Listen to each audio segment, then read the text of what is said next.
Essa cena que você tá vendo agora não existe no mangá. E essa outra cena aqui tá bizarramente exagerada. O que é bem comum, tem várias adaptações de anime, principalmente as que são muito boas, tipo de Jujutsu Kaisen, que acabam adicionando novas cenas que não tem no mangá. Só que algumas dessas cenas, em prol de ficarem mais legais, acabam sendo extremamente exageradas. O que faz com que o personagem acabe ficando muito mais poderoso do que ele de fato era no mangá. Essas cenas aí que eu mostrei pra vocês no começo não são basicamente nada comparado ao que tá por vir no vídeo. Que, só pra deixar claro, não me incomoda não, tá? Eu acho que as lutas ficaram bem mais legais no anime. Então, aproveitando que já acabou a primeira parte da terceira temporada, eu quero mostrar alguns desses momentos em que a mapa adicionou feitos e poderes que não existiam no mangá. Eu não vou falar sobre literalmente cada cena nova não, até porque um anime pro mangá naturalmente vai ter muito mais cenas. Eu vou falar só sobre o que realmente altera o personagem original. Eu vou seguir na ordem da temporada, então vamos começar com a luta do Yuta contra o Itadori.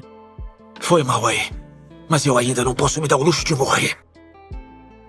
Todo mundo já sabia que o Itadori ia ser destruído nessa luta. O anime passa o tempo todo hypando absurdamente o Yuta, falando que ele é muito forte, não sei o que só fica atrás do Gojo, ele já começou sendo grau especial, a Rika é a rainha das maldições. Deu pra ver a diferença entre eles nessa cena aí, por exemplo, onde o Yuta tá simplesmente andando pra frente atacando o Itadori e o Itadori simplesmente tá desviando e fugindo, ele nem tenta revidar. Ele não vai na direção do Yuta em nenhum momento. E daí logo em seguida o Yuta faz uma coisa que não tem no mangá, que é ele usando sua energia amaldiçoada pra se propulsionar. Parece uma coisa muito simples, mas isso daqui basicamente dá pra ele a capacidade de voar. E considerando que ele só consegue usar as técnicas amaldiçoadas que copiou durante 5 minutos por dia, conseguir voar simplesmente usando sua energia é um feito e tanto, coisa que ele não faz no mangá. Mas ainda assim, pô, isso daí é mega simples comparado ao que vai vir mais pra frente. Bora então pra luta do Naoya contra o Chozo, que tava acontecendo ao mesmo tempo da luta do Itadori contra o Yuta. Não preciso dizer o resto, não é?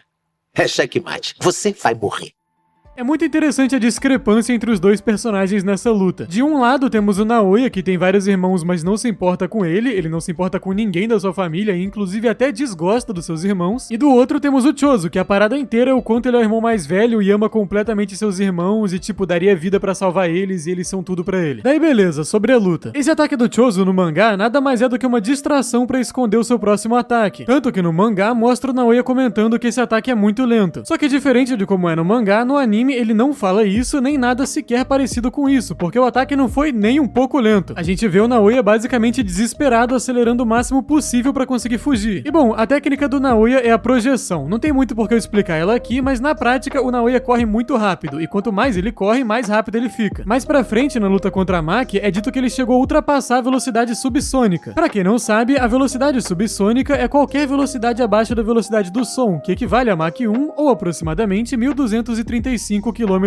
por hora. E como eu falei, o Naoya chegou a ultrapassar essa velocidade. Só pra você ter uma referência, aviões comuns comerciais chegam de 850 a 900 km por hora. E como eu falei, o Naoya ultrapassou 1235. Não dá pra saber o quanto ele ultrapassou, mas era no mínimo isso. Ou seja, o cara tava se locomovendo 35% mais rápido do que um avião. E como eu falei, nessa cena, o Naoya tá desesperadamente tentando correr pra escapar da onda de sangue do Chozo. Então, porra, o quão rápido é essa onda de sangue aí, mano? Bizarro. Ainda mais em comparação ao mangá, onde o Naoya simplesmente comenta o quão lento é o ataque, que provavelmente era porque o Chozo já tava morrendo. Mas por enquanto chega de Naoya, embora já já eu volte a falar dele. Agora chegou na hora de uma das partes mais icônicas dessa temporada, que foi o massacre do clã Zenin.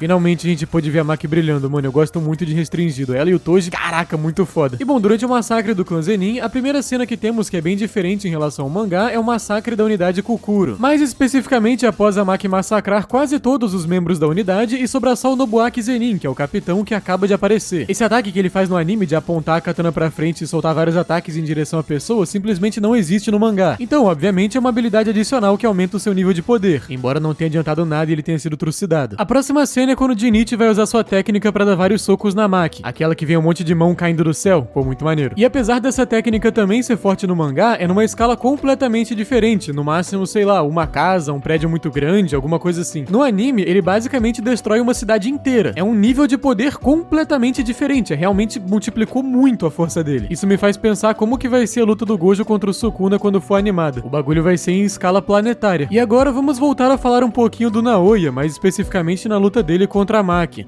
Você não tem coração, não, menina?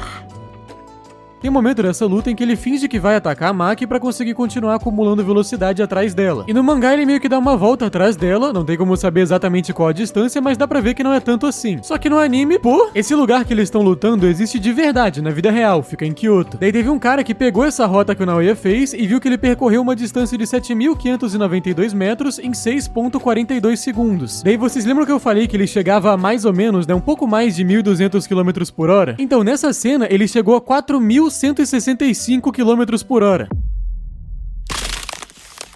Você pensou que seria só isso? 4.000 km por hora? Na verdade, ele foi bem mais rápido que isso. Logo antes de dar essa volta inteira, ele ativou sua técnica ao encostar na Maki. Isso faz com que ela precise obedecer aquela regra de 24 frames por segundo. Se ela falhar, ela acaba sendo imobilizada e congelada em um quadro de animação por um segundo inteiro. Ou seja, naquele instante em que ele tocou o ombro dela, é como se tivesse começado uma contagem de 1 segundo, que é o tempo que ele tinha pra dar a volta, acumular o máximo de velocidade possível e atacar ela. A Maki até confirma isso pra gente no mangá. Isso quer dizer que aquela cena que a gente vê dele dando a volta inteira na montanha aconteceu em 1 segundo. Pra gente durou 6,42 porque ela tava em câmera lenta, o que quer dizer que o Naoya na verdade atingiu 26.951 km por hora. Pra você ter noção, esse trem-bala que tá passando na sua tela agora, que é um dos mais rápidos que temos na humanidade, está em 350 km por hora. Ou seja, o Naoya é cerca de 77 vezes mais rápido do que o mais rápido trem-bala. Nem mesmo jatos, aviões, caças, nada consegue chegar nessa velocidade. No máximo foguetes que estão em órbita. E ainda assim ele foi atingido pela Maki. E continuando com a ordem da temporada, agora temos a luta do Panda e do Megumi contra a Kirara, que inclusive tem uma das técnicas mais interessantes de Jujutsu. Essa luta é muito legal, não é só porradaria. Inclusive, pra mim, esse é um dos melhores pontos de Jujutsu. A maioria das lutas não é só porradaria desenfreada sem parar, realmente tem muito cérebro por trás, estratégia, narrador explicando as coisas, pô, que anime bom. E bom, eu não vou ficar explicando a técnica da Kirara aqui, porque ela é bem complicadinha, mas basicamente ela consegue marcar as coisas. Aí dependendo da marca que tá em cada coisa, elas vão se atrair ou se empurrar. E daí no anime ela faz uma coisa muito interessante. Ela coloca uma marca em si mesma e obviamente se ela colocar essa mesma marca em uma outra coisa, ela vai ser atraída pra essa coisa. Daí ela pega uma moeda, marca, joga pra frente e assim se propulsiona até a moeda e fica fazendo isso com várias moedas, basicamente voando na direção que ela quiser. O que é realmente muito interessante e inteligente, parabéns pra mapa. Mas enfim, bora falar de outro personagem com uma técnica que também é muito interessante, que é o Higuruma.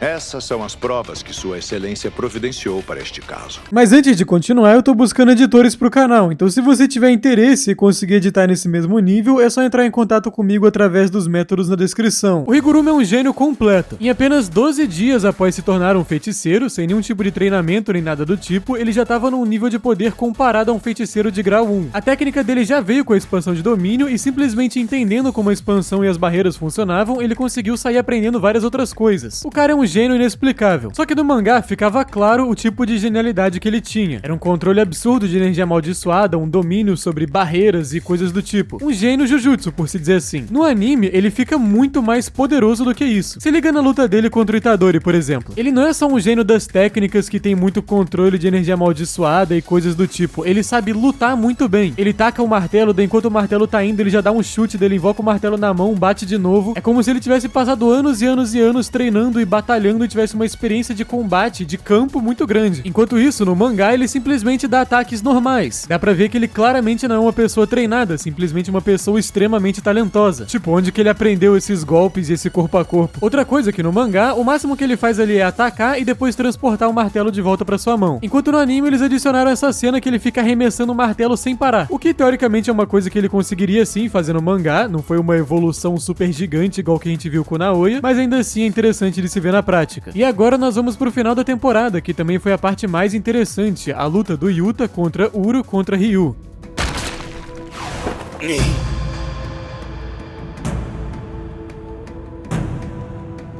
Aqui tivemos vários aumentos no nível de poder da rapaziada. Antes de ir pra luta desses três que eu comentei, eu quero falar da Barata. Ele não faz nada específico no anime que ele não faz no mangá, mas é meio que parecido com o Naoya. A quantidade de barata que ele invoca no anime é tipo 200 vezes maior do que no mangá. É completamente discrepante. E também naquela cena do tornado de barata, no mangá é um tornado só. Mas é só isso que tem pra falar dele. No mangá, quando o Ryu tá carregando o Granite Blast, ele simplesmente tá parado atacando pra frente reto. Enquanto isso, no anime ele consegue atacar e ficar mexendo da sua cabeça, como se fosse o sangue perfurante do Chozo, o que muda bastante o jeito que ele consegue usar e as coisas que ele pode fazer. A Uro também tava usando muito mais a técnica dela no anime do que no mangá, mas aí tanto faz, ela simplesmente tava usando de maneira mais inteligente, não era realmente um aumento de nível de poder, com exceção do quebra-gelo fino. O quebra-gelo fino que ela faz no anime tem uma escala muito maior que o do mangá. Dá pra ver aí a comparação da área que ela destrói e, pô, bizarro. E ainda falando da Uro, tem uma outra coisa. É dito pra gente que imediatamente após expandir um domínio, a técnica amaldiçoada da pessoa fica desgastada, o que torna difícil de usar. Nem a Uro nem o Yuta, por exemplo, conseguiram usar logo após a expansão, e o Ryu só conseguiu por causa da natureza da técnica dele. E daí nós temos a Uro, cuja técnica permite que ela manipule o céu como se fosse uma superfície. É o que ela usa pra ficar censurando o seu próprio corpo como se fosse uma espécie de roupa ali. E teve bastante gente se questionando sobre como que ela tava conseguindo usar sua técnica pra cobrir seu corpo se ela tava com a técnica desativada por causa da expansão. Acontece que isso foi uma coisa única do anime. No mangá dá pra ver que ela realmente para de cobrir o seu corpo após a expansão, afinal de contas ela não consegue mais usar sua técnica por um tempo. Daí fica ali censurando com o braço ou coisa assim de acordo com os movimentos que ela tá fazendo. E é óbvio que isso daqui não muda o nível de poder dela nem nada, eles simplesmente colocaram isso por censura, mas ainda assim, já que tá aí, né, eu decidi citar. Comenta aí se teve alguma coisa que eu deixei passar e também sobre coisas semelhantes que aconteceram na primeira e segunda temporada. Quem sabe futuramente eu não faço um vídeo delas.